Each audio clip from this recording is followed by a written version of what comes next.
Hi, my name is Patrick. This is to inform you how to practice Quant in a third stage of CAT preparation. Right. So we have had good results, 99.6 plus. We have almost more 8 students from whatever small batch that we have. Uh, Stages, what we talk. Third stage. First stage is normally to complete a syllabus that we talk. Second stage is revision we need to, and third stage is mocks and practice. So we're talking of students who already completed the syllabus and now they're looking at practice. A lot of people are clueless in terms of what to do, how to practice, etc.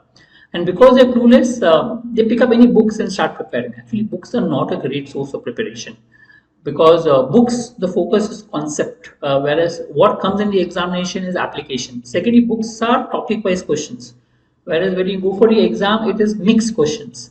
So ideally not to study from books, pick up maybe any mocks or section test or something where you have mixed questions and try to solve as far as possible.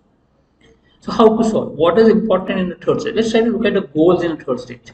One of the most important part of CAT preparation is identifying difficult level of questions. If you can do that, more than half your battle is won.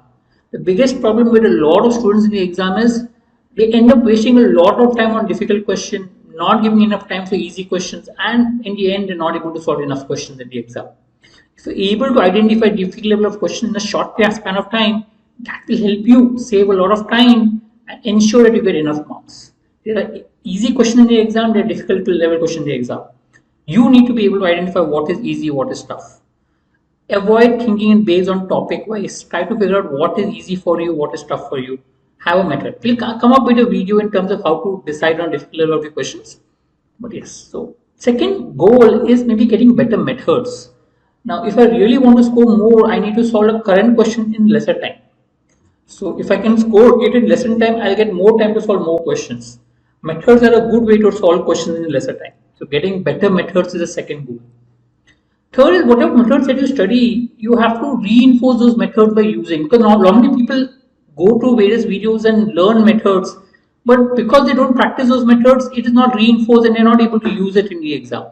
So reinforcing this method using, you can use in different stuff.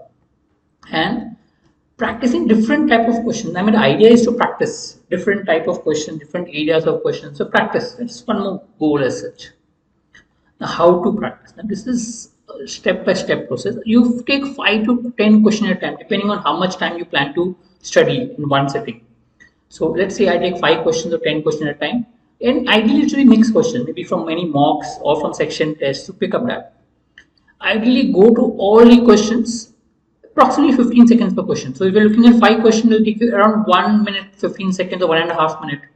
If you take 10 questions, it may take you around 2 minutes, maybe 2.5 minutes as such. So go to all the questions and just mark them as easy, medium, tough. Don't try to solve these questions.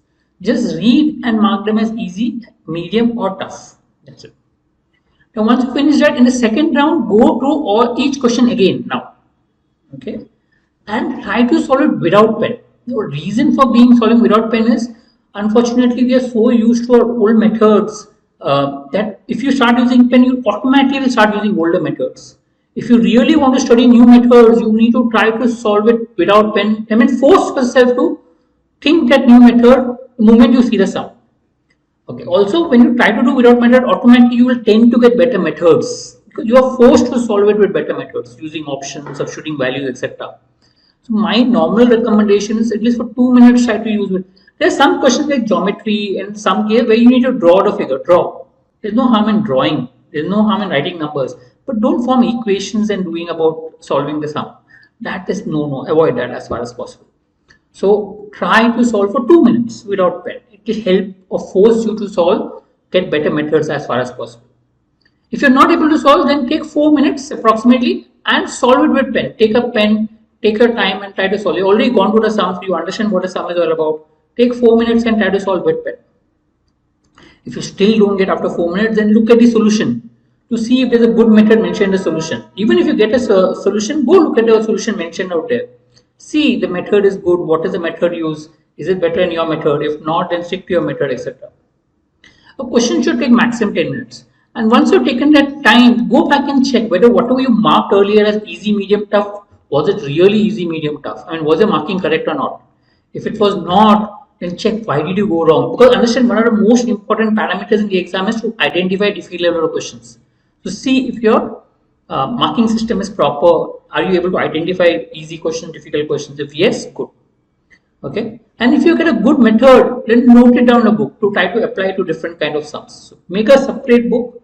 Normally I say make a separate book for Quant, separate book for DLR, or maybe one book with different partition, and write down the good methods that you get.